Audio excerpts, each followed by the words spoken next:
What I'm telling you is that the problem here is Gaza. And that's why Hezbollah has engaged against Israel. Said we're engaging the Israelis because they're murdering Muslim and Christian Arabs in Gaza. That's the argument.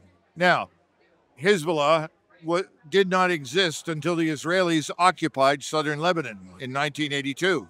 That occupation ended after 18 plus years, and Hezbollah rose from the ashes. Initially, when the Israelis went into southern Lebanon, go back to 1982, they were welcomed by the Shiites because they were tired of the corruption, the chaos, and the disorder in northern Lebanon. Well, now everything has southern changed. Lebanon. No, northern. this is when the Shiites in the south were upset over the chaos and destruction in northern Lebanon. That's why they welcomed the Israelis. The Israelis wore out their welcome and suddenly turned people who were predisposed to cooperate with them into enemies. That enemy has grown into Hezbollah. Now, they tried to go in there in 2006. They weren't prepared for what they encountered, and it did not go well. At that point, you could have made a decision. How do we diffuse this issue with Hezbollah? I don't think they were interested in diffusing it. They sat down and said, we have to annihilate it. And so I think you're in a war of annihilation against Hezbollah.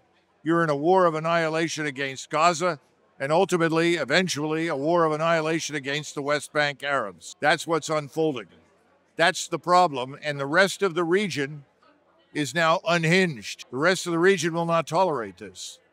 Then what do you think Iran will do? Because they seem their biggest proxy was just destroyed. Whether you're supportive of Israel's war against Israel, I think the way they've targeted, they've calculated the entire strategy of how they decimated their communication network, the way they've done it, created paranoia, got the commanders to meet, killed all the commanders, killed the entire command line, the successors, and obviously killed the leader. Hezbollah's fair to say, being wiped out right now, be completely destroyed. You really believe that? Do you just, okay, I'd love your take. So you think Hezbollah still has a lot of capacity? Absolutely. Yeah. Okay. What happens when you remove a CEO from the corporation? You get a new one. You know, Israel has been assassinating people for years all across the region.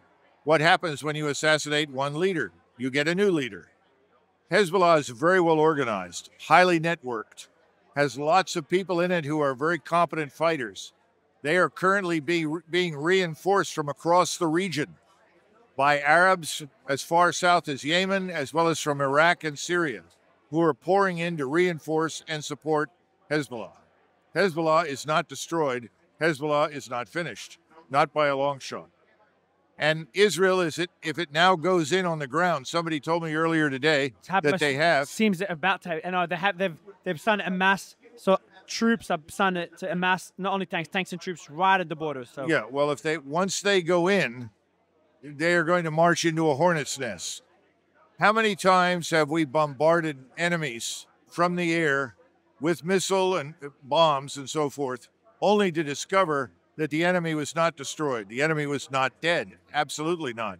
We went through this in World War II. We went through it in Korea. We went through it in Vietnam. We even saw it in Iraq in 1990 and 91. So I would be very careful not to interpret explosions on the television as evidence for victory. I don't think that's the case at all. The other thing is that you're asking, what will Iran do? It's going to wait for this 5-day period of mourning to end before it does anything. Then I think you will see the Iranians act. But the trigger for them has always been a ground invasion. They've made it very clear to Hezbollah, take the bombardment. You're prepared for it. You're dug in, hundreds of feet below the surface. Take the bombardment. If they come in on the ground, then we will engage. And I think you will see Iran directly attack Israel once it goes into southern Lebanon. That's scary to even imagine. Now, the thing to keep in mind is that's our cue, because we have carrier battle groups, over 1,000 jet fighters. But isn't that enough to deter Iran? Yeah, they're not there to deter, to attack. But do you not think these carriers would deter Iran getting involved? This whole notion of deterrence is delusional. No one is deterred if they feel it's in their national interest. But if they feel that their existence is at stake, deterrence is irrelevant. Do you understand?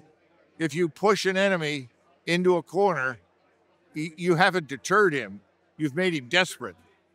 Iran is not going to be deterred from engaging in support of Hezbollah if the Israeli Defense Force goes in on the ground. The likelihood, in your opinion, of Israel and Iran reaching a peace agreement, essentially Iran being forced into a peace agreement now that all their proxies are being hit. Look, you can bomb anybody you want. That doesn't give you victory. The Shiite militias in Iraq are not destroyed. The Shiites that are armed and ready in Hezbollah are not destroyed. But how much have we bombed the Houthis over the last several months? And every week you discover another tanker has been destroyed. Come on, wake up, smell the coffee. If you don't go in on the ground, you're not going to defeat anybody. Last question to you, Colonel. What should the U.S. do? How should the U.S. handle things in the state that it's in right now in the Middle East? Well, since as an American, I find the idea of mass murder and expulsion repugnant morally, I think most presidents that we've had in the past, Reagan pulled the plug on the Israelis in '82 and in Lebanon and elsewhere, told them no more massacres. This is when they were going after the PLO with Arafat. We arranged for Arafat to leave the country and the PLO to go out. In 1973, after the Egyptians fought very well, the Israelis finally crossed the canal and wanted to go straight into Cairo and completely destroy the state. We stepped in and said no. In the past, Russia and America have worked together to set limits to how far these wars could go. Biden has set no limits. Biden is unconditionally supporting whatever the Israelis want to do, and the Israel lobby has more influence on the Hill in Congress than President Biden or anybody else. So right now, the only way to stop this is to tell the Israelis, we are suspending our aid to you until you halt what you are doing in Gaza, in the West Bank, in southern Lebanon. I see no evidence that we will do that. On the contrary, what I see is our readiness now, once the Iranians have responded to the Israelis. Remember, they have been waiting to launch a counterstrike in any case for what happened weeks ago. Once they attack, that's our cue, and I think you will see all our air and naval and missile power engage against Iran. That will be a regional war. That will bring Russia in, and I think Turkey will have to make some hard decisions.